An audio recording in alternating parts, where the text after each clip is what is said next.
We spoke to Adi Shankar yesterday about the Sony Venom standalone movie, and we've got some deets to give you. I'm Sasha Pearl-Raver, and this is Screen Junkies News.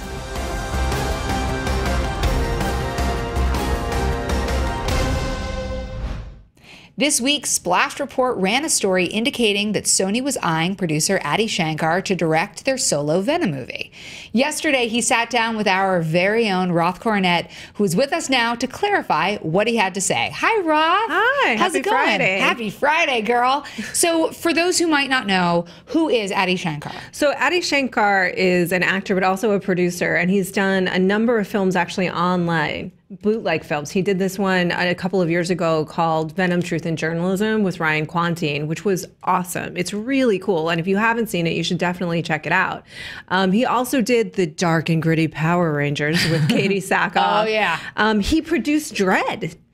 He produced The Gray, and he really does interesting work. And certainly he has a heavy interest and has had an interest in sort of hard art approaches to comic book movies in particular for a while now. Which makes him a perfect choice for Venom. Right, which is why you would think that, oh, when this came out, when the rumor came out, he hasn't directed. He has a directorial debut coming out soon. It's called Adi Shankar, Gods and Secrets.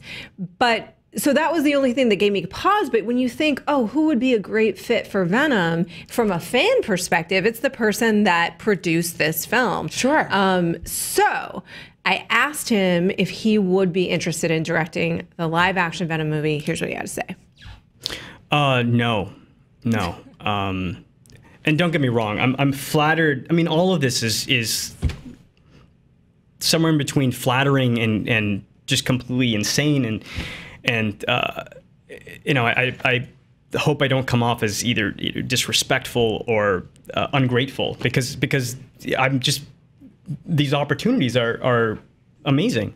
I just don't want to be in the studio system. I don't want to sell out. I'm not ready to sell out. You know, I'm working on 4 art projects, and they're all very much in that, you know, Power Rangers Dirty Laundry style of storytelling. I feel like that's the aesthetic that resonates with me, and I'm trying to share that with other people like me. I didn't get into this to become a mainstream dude, to make mainstream movies. Interesting.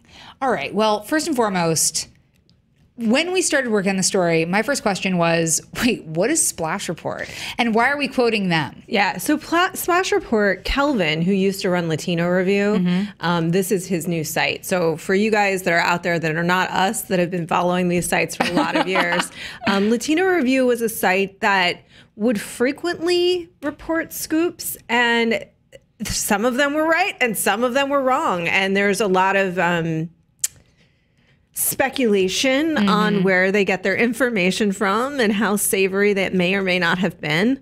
And so Splash Report is the new site. Here's the caveat, and we've talked about this a lot before about sort of like discerning entertainment news and what's legit and what isn't. With this, I feel like there's a 50-50 chance of it being accurate or not. And Adi, when I asked him, didn't confirm that Sony had talked to him about it. Right. He didn't deny that either, to be fair. So it's unclear whether they actually were in talks. Again, he hasn't made his directorial debut yet, which is not unheard of. Yeah, never stopped them before. Right. So that is a pretty big film, though, to follow up his directorial debut that's coming up, but they may have seen some of Gods and Secrets already and been impressed. Right. And certainly, again, he's not the guy that directed the Venom short, but if you look at his body of work as a producer, this is an area that he was innovating in before Logan and before Deadpool. Right? He was doing the hard art comic before that. It definitely makes sense. It seems like it's a right fit, but I don't know. I mean, when you get into these sorts of rumors, how much is speculation? How much is sort of fan desire? Exactly. And how much really was a conversation? Yeah. Because the other person who's been rumored to be attached is Alex Kurtzman, which is a very different choice. Sure. And here's the thing is that when they announced recently that so Venom was back and forth with Sony for a while. They were, and we've talked about this here before, but just to reiterate, Sony's been trying to crack how to deal with the idea of an expanded universe, really all they have to work with is Spider-Man's and the Rogues Gallery. Spider-Man's Rogues Gallery. all of the Spider-Men. Well, there are Spider-Men, more, but the to be amazing fair, Spider-Men. There have been quite a few. There are multiple Spider-Men. Yeah, there are. There's lots of them. Well, there's Miles Morales, there's Peter Parker, there's Spider-Gwen. Like, there's options. There's options. But the point is, the direction that they've been going in, whether they were looking at doing Sinister Six with Drew Goddard, they were going to do a Venom movie with Alex Kurtzman attached to direct. And what's funny about that is that I interviewed Alex Kurtzman before that was announced, and randomly Venom came up. And I was telling him about the Ade Shankar short, and he was grilling me. I was interviewing him and Roberto Orci for Sleepy Hollow. Orci left. He was bored with the conversation, and Kurtzman just kept grilling me about this Venom short and why I liked it and what was cool about it and what I thought the best way to approach Venom was. And I was so confused by the conversation. And then later I was like, oh, he was doing a little focus grouping. Totally. Yeah. That's fascinating. Yeah. Okay. Well, So Alex Kurtzman was attached at one point, so that's not totally weird, but to come back now is odd. Interesting. Okay. One of the things that I took away from that interview is what Addie was talking about in terms of whether or not it's smart for an independent filmmaker to get into the studio system. Yeah. There's times it's worked. There's times it's failed. Yes. What's your perspective on this? I feel like, yeah, and I just want to give a little bit of perspective because I feel like sometimes we talk and we assume people know what we're talking about. Yeah. Alex Kurtzman and Roberto Orci they were screenwriting partners for a long time and co-producing partners. They worked on Star Trek. They produced a lot of television together. Yeah. Context. Going back to Lost, Hawaii Five-0. And then he went to do stuff. The Mummy. Yeah. Okay. So it's interesting because some people, I do think he's right. Recently, we talked to Jordan Peele, and he said he wasn't going to, I know. Jordan Peele. Yeah, moment for Jordan. About Get Out. And he said he would prefer to continue on and do sort of the social commentary horror like Get Out. He had 10 more in mind and really stay away from sort of DC, Marvel, Star Wars, the larger universes. However, he was recently rumored to be in talks for Akira. So did you lie to me, Jordan? Or is this an exception to your rule? TBD. TBD. But there's also plenty of times where somebody comes in, maybe they've made a smaller film, and either you get a huge success, like a Colin Trevorrow who did Safety Not Guaranteed and then goes off and starts doing Jurassic World. Yeah. And then you've got other people like a Josh Trank. Yeah, poor Josh Trank. Where you make a Chronicle and then you make a Fantastic Four. Yeah, and I think it's an interesting, I remember, I feel like I've been so lucky to talk to such interesting directors over the years, but one of them was Cronenberg, who has long said he would never do a comic book movie. Fans still kind of speculate on what a Cronenberg directed comic book movie would be like. Cronenberg Venom is just running through my head right now. And I'm like, wow, that'd be so cool. Right, because it would be amazing because body horror, it would be my God. Yeah. Right. He, in a lot of ways, would be this incredible director to take on a topic like that if they're really going to go for it and be balls to the walls.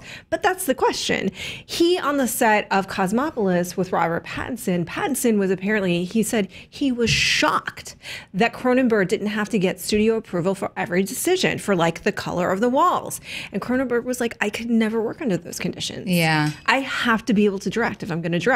Aronofsky has been back and forth with doing big comic book movies. He was scheduled to do Batman before Christopher Nolan. Yeah. It fell apart. He was scheduled to do The Wolverine. He said there were scheduling conflicts around that. Maybe there were. But I feel like he's just the kind of director that cannot deal with the level of interference that goes along with a film like this. Very true. Right? So if you're somebody like Mark Webb, who did 500 Days of Summer and then was tapped to relaunch the Spider-Man franchise with The Amazing Spider-Man, do you think it's a good choice? I mean, there are certain directors who are so well suited, like a Jordan Peele, to staying in that lane, but where do we draw the line?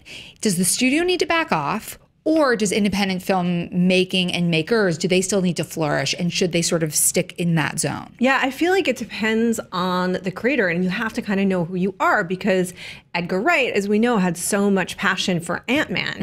And he's kind of probably the guy that got it going. And then when it came down to the nitty-gritty of executing, this is a guy that storyboards every single frame. I love, by the way, your storyboard. I made a storyboard. She just drew a little, there's just a character on hers, which I really do like. This is a cartoon movie that you never want to see. Yeah. But yeah, he storyboards everything. So you could imagine that's really going to be difficult when you have a situation like Marvel where they're like, okay, but we're going to need some stuff too. Yeah. We're going to need to have some influence on this. But then you have somebody like a James Gunn, who certainly has found the way to have his own voice within the framework of the Marvel system. The people that I feel like it's working well, the archetypical one is Christopher Nolan, who I think after the success of The Batman, they did give him a ton of freedom. Yeah. But then you look at the Russo brothers who came from TV, and in today's world, that feels like the fit because they are used to working within the framework of a much larger universe and going into direct episodes of that much larger universe, lending their voice, but understanding they have to deal with the network. Yeah, absolutely. By the way, you just said the Batman, and I'm like, not the Batman, not the one that's Batman. still installed. We're talking about like the great Batman, the trilogy. Batman Begins. Yeah. When he directed Batman Begins, I don't know how much they were sort of interceding, but it felt very much like in the tone of his earlier films. Yeah, absolutely. And then once that was Batman Begins, once that was such a success, I think they gave him a ton of freedom. They were like, hey, Dark Knight, do whatever you want with your razzins up and your knot. Not only with that trilogy, but he's like, I'm going to make this movie about like, it's going to cost a lot of money and it's going to be about like the subconscious. And they're like, great. Go do it. We don't need a trailer. Just go live the dream. All right. So if it's not Adi Shankar, by the way, that is what I think. That is what I think Hollywood looks like. Cash. Who do you want to see helm a Venom movie? That's a really Cronenberg. That's the answer. The answer for everything is Cronenberg. I hope if they're going to do this. Here's my thing with Sony and the Venom movie, because I think a lot of people have been like, "What you doing, Sony, with this new villain universe?" Yeah. Go balls to the walls. You have an opportunity to just say, "Screw it." Like, let's do it. Let's make something crazy. Let's make something weird. They've said they're not connecting it to Spider-Man, which is already a little difficult to understand how they're going to make a Venom movie not do that. And they're not going to connect because it can't be connected to the MCU. But if you're going to do it, do look at something like Truth in Journalism. Do look at that and say, let's just get weird with this business. Now, can you really get weird with this business with $100 million on the line? Not if you're Sony. Maybe if you're Warner Brothers, who has a little more cash. But I see no reason to do it unless you're going to do something that truly is unique and distinct from what everyone else is doing. If you try to play it safe, you will fail, I think, with this. What do you think? I think that there has never been any truer word spoken, and not just about this particular franchise. Every single one of them. Don't try to appeal to everyone. Try to appeal to the story. Try to make a really great individual product like Get Out. I keep going back to Jordan Peele because he wasn't concerned about making $100 million. He happened to make 150. Yeah. But he was like, I've got a cool story and I want to tell it. It is that individual voice, like the Russo brothers, who do understand how to work within the constraints of a system, but make something that is so in their own world and voice, like Christopher Nolan, who was like, this is the world I'm building. That's what I think you need to do, especially in something like this where you're trying to launch an entire new platform. Yeah. You have to be original. You have to be individualistic. But that's for everything. I want to see that in TV. I want to see that in film. I want to see that in music. I want to see it everywhere. I do too. And then I think if I was the person signing those checks, the beauty of the Blumhouse system is that they're not spending a ton. Yeah, the Blumhouse system is like, I'm signing a check that only has Here's $7 digits. $5. Yeah, 7 digits as opposed to 9 digits. No cash. It's the Blumhouse system. Here's a bucket of chicken and a pack of cigarettes and go make a movie. Make but it great. It works. It does work. Well, I was talking to somebody. Sometimes, but a lot of them don't. It's just we don't talk about the ones that don't. Well, because we don't know. And they also, Blumhouse, another thing that's sort of brilliant about them is that because they have such low impact in terms of the expense to make the movie, if they really don't work, they shelve that business. Yeah. But honestly, I feel like we need the Blumhouse model for romantic comedies. We need the Blumhouse model for like small action movies or smaller thrillers. Like we need the rebirth of independent cinema is what we need. We need the middle ground of cinema again. We do. And we need that middle ground of cinema, I think, is now on TV. So you look at shows like FX is killing it for real. Netflix, like you look at if you look at like Fargo and things like that, where those mid-level movies that are taking risks, but there's still a little bit of money behind them, are now on television. Absolutely. But this went everywhere. What do you think of Venom, though? That's what I love about hanging out with Roth Coronet. But we want to know who you would like to see helm a Venom movie? Let us know in the comments below. You can tweet us at SJ News. Make sure to like and subscribe. And of course, you can always click here for more SJ News. We'll see you soon.